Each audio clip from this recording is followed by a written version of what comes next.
안녕하세요. 주니포토 이준희 작가입니다.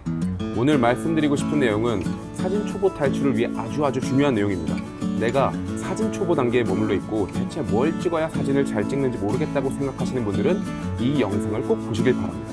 본 내용으로 들어가기 전에 초보 사진가들의 패턴을 본다면 어떤 사진을 찍어야 하는지 몰라서 당장 카메라부터 들고 어딘가를 간다는 점이 공통점입니다. 그냥 들고 있는 것만 해도 기분이 좋은 거죠. 물론 초보 시절에는 저도 그랬고요. 혼자 길을 걸으면서 뭔가 찍을 게 있을까 하고 보이는 것들을 담으면서 다녔는데 사실 이게 사진 실력 향상을 위해서는 좋은 방법이 아니었다고 생각됩니다. 그러면 초보 사진가들은 뭘 찍으면 좋을까? 많은 분들께서 버킷리스트 세우는 걸 좋아하시듯 초보자도 이 사진은 꼭 찍어봐야 하겠다는 리스트를 만드는 게 좋습니다. 하나씩 성공시켜보면 어느덧 남들에게 보여줄 만한 사진들이 많아지고 방법을 알면서 사진 실력도 급성장하게 될 겁니다. 사진을 잘 모르는 사람들이 보면 엄청 잘 찍는 착각을 일으키는 필살기 같은 사진 기술 리스트, 지금부터 주니포토가 알려드리겠습니다. 첫 번째, 야경 장노출입니다. 이런 사진을 보시면 사진을 찍지 않는 분들께서는 우와, 너 사진 되게 잘 찍는다라고 하는데요. 야경 사진은 생각보다 쉬워서 약간의 노력만 하면 누구든 화질이 쨍한 야경 사진을 찍을 수 있습니다. 야경이 가장 아름다운 시간은 매직 아워라고 부릅니다.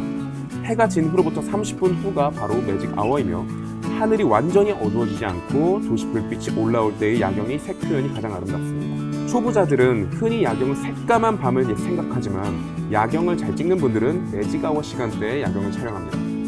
야경을 잘 찍기 위해서는 삼각대, 볼 헤드 등의 장비가 필요합니다. 야경의 화질을 선명하고 깨끗하게 살리려면 ISO 100으로 촬영해야 하는데 저녁 무렵에는 빛이 적기 때문에 셔터 스피드를 아주 느리게 만들고 빛을 모아야 합니다. 손으로 들고 찍게 되면 감도를 많이 올려야만 하는데 그러면 노이즈가 많이 끼고 화질이 나빠지겠죠? 자, 삼각대 위에 카메라를 설치하고 흔들리지 않게 고정시키고 ISO 100, 조리개는 8에서 13 정도로, 그리고 나머지는 반 셔터를 눌러보고 적절한 맑기의 셔터 스피드를 지정해주면 끝입니다. 그리고 내가 손으로 직접 셔터를 누르면 흔들릴 수 있기 때문에 반드시 2초 타이머를 사용해서 야경 촬영을 하셔야 합니다. 이 사진은 제가 예전에 동작대교에서 촬영한 사진인데 서울에서 가장 쉽게 야경 촬영을 할 수 있는 곳입니다. 동작역에서 바로 연결되어 있어서 이동이 편합니다. 그 외에 서울 야경 포인트로는 은봉산, 구룡산, 우면산, 남한산성, 용마산 등이 있습니다.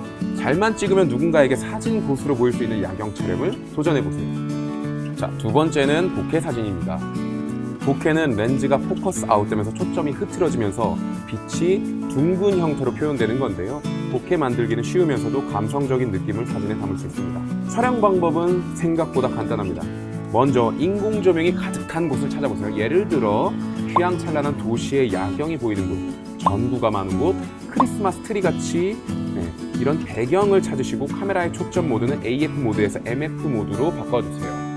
어떤 카메라들은 렌즈에 이 모드가 있고 가끔 렌즈에 아무것도 없는 경우에는 바디 내에서 MF로 전환이 가능합니다. MF는 수동 초점으로 사용자가 직접 손으로 렌즈의 포커스 링을 돌려서 초점을 맞추는 겁니다.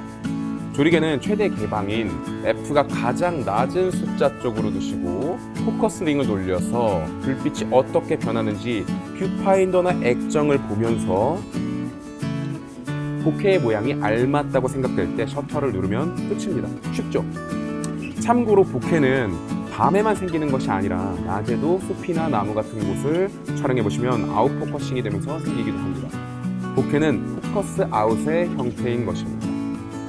세 번째, 실루엣 사진입니다. 이런 사진 보신 적 있죠? 날씨가 아주 좋은 날, 노을 때 지평선이나 수평선이 넓은 곳 등에서 잘 찍을 수 있는 사진입니다. 실루엣 사진은 촬영 환경만 잘 갖춰지면 실패하기도 어려운 사진입니다. 들판이나 바닷가 같은 곳에서 노을이 진하게 내려올 때 인물을 드시고 역광으로 촬영을 해보면 바로 실루엣 사진이 됩니다. 노출 정도는 카메라가 알려주는 적정 노출로 맞추시면 되고요. 별로 어렵지 않죠? 실루엣은 인물을 어떻게 표현할지 디렉팅이 중요합니다. 초보들은 점프샷이나 하트 같은 것을 만들기도 하는데 그것보다는 양산 같은 소품이나 스파클러 같은 소품들을 이용하면 더 분위기 넘치고 멋진 그림자 사진을 찍으실 수 있습니다. 네 번째, 할레이션 사진입니다.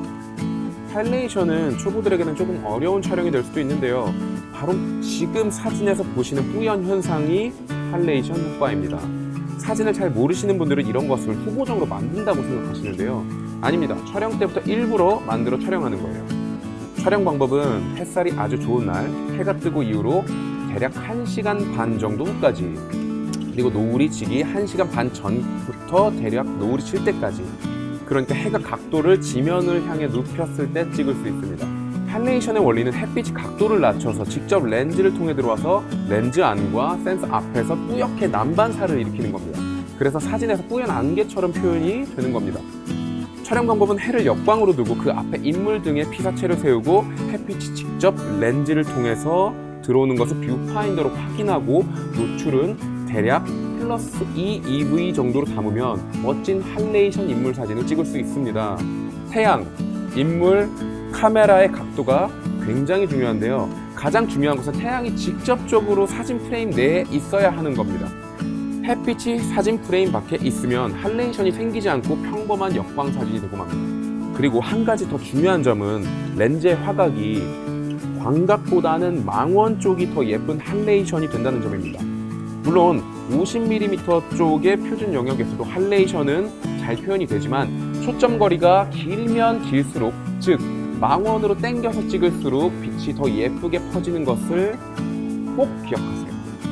설명하고 나니까 초보자들에게는 확실히 까다로운 촬영이 될 수 있겠습니다만, 초보 시절에는 잘 담은 할레이션 사진 한 장은 그야말로 사진을 굉장히 잘 찍어 보이는 필살기가 되는 만큼 낮아진 노을빛을 찾아서 연습을 많이 해보시길 바랍니다. 연습할 인물이 없다면 공인형이라도 가지고 나가서 연습해보세요. 자, 5번째, 은하수 사진입니다.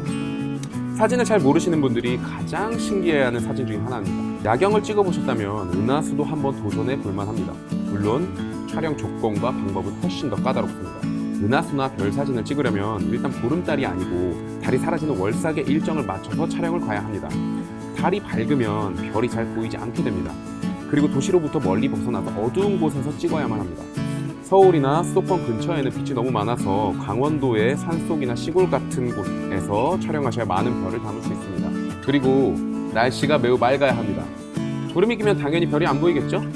촬영 시간은 밤 11시 이후가 적당한데요. 새벽 2시까지도 찍을만 합니다. 왜 이 시간에 찍냐면 일몰과 일출로부터 가장 먼 시간이기 때문입니다. 가장 어두운 밤에 찍어야 하는 것입니다.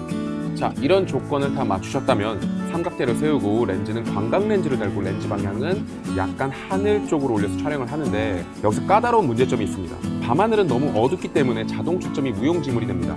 이때는 AF를 MF로 바꾸시고 포커스 링을 직접 손으로 돌려서 초점을 맞춰야만 합니다. 많은 초보분들께서 이 부분에서 실패를 하시는데, 사실 카메라마다 방법이 달려서 제가 한 번에 다 설명해드리기는 힘듭니다. 많이 쓰시는 소니 미러리스의 경우에는 이렇게 MF로 두시고 직접 포커스 링을 돌리면 액정에서 몇 미터에 지금 초점이 맞고 있는지 표시가 되는데요. 이것을 보면서 링을 돌리고 초점 확대가 가능합니다. 이 방법으로 별이 선명해지는 것이 액정에 보일 때쯤 촬영을 하시면 됩니다. 별을 촬영할 때의 노출값은 조리개 2.8 기준 ISO 1600에서 2000, 셔터 스피드는 15초입니다. 셔터 스피드는 15초보다 길어지면 안 됩니다.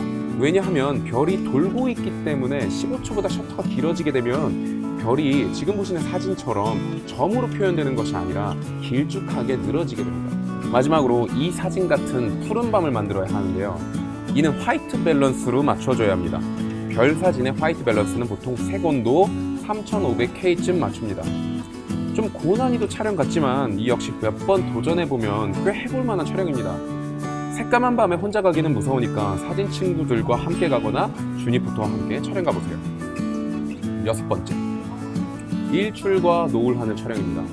제가 좀 충격을 받았던 것이, 사진 초보자들과 함께 일출 촬영을 가면 태어나서 일출을 처음 봤다고 하시는 분들이 계시는 거예요. 사진을 찍게 되면 내가 이렇게 몰랐던 아름다움을 알게 되는 것이 정말 좋습니다. 일출 사진은 보통 잘 모르시는 분들은 해가 뜨는 시간에 맞춰서 가게 되지만, 사진 찍는 분들은 해가 뜨기 1시간 전까지 촬영 장소에 도착해 있습니다. 해가 뜨는 모습만 담는 게 아니라 해가 뜨기 전에 하늘빛이 변하는 아름다운 모습을 담기 위해서입니다. 일찍 가셔서 아름다운 하늘의 색부터 담으세요. 해가 뜨기 1시간 전부터 담을 때에는 삼각대가 필수적입니다. 너무 어두워서 손으로 들고 찍으려면 감도를 많이 올릴 수밖에 없기 때문입니다. 이건 노을 사진이죠. 촬영적인 난이도는 낮은 편이고요. 중요한 것은 노을을 어디서 찍을지 잘 정하고 움직여야만 합니다. 노을이 아름답게 담기려면 높은 곳이나 넓은 장소 등이 좋겠죠? 7번째, 반영 사진입니다.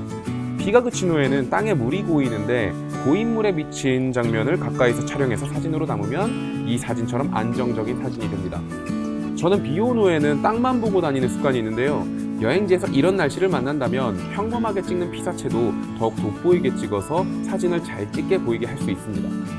어떤 사진가들은 유명한 랜드마크 앞에 생수 2통을 들고 가서 물을 붓고 반영 사진을 찍기도 합니다. 보기에는 좀 웃기게 보일 수도 있겠지만 찍힌 사진은 절대 우습게 보이지 않을 것이라는 점. 고인물에 비친 피사체가 인상적으로 보인다면 카메라의 조리개를 F8 쪽으로 조이고 카메라를 낮게 바닥에 깔고서 촬영하면 됩니다. 액정이 이렇게 틸트가 된다면 촬영이 훨씬 편하겠죠? 자, 8번째 마지막입니다.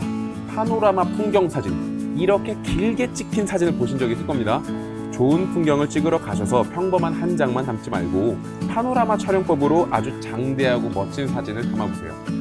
촬영 방법은 35에서 50mm 정도의 표준 영역으로 줌을 하시고 세로로 카메라를 든 후 가장 오른쪽부터 한 장 한 장 한 장 몸을 돌리면서 찍어주는데 사진끼리 반 정도 겹치게 해서 계속 돌리시면서 맨 왼쪽까지 촬영한 후 라이트룸이나 포토샵에서 한 장으로 병합을 하면 됩니다.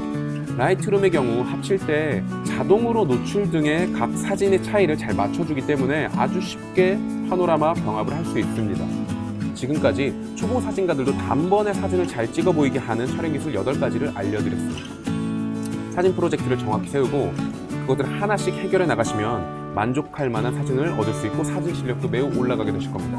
초보들은 뭘 찍어야 할지 우왕좌왕하고 카메라만 이렇게 쓰담쓰담 하다가 시간 다 보내는 경향이 있습니다. 바로 제가 그랬습니다.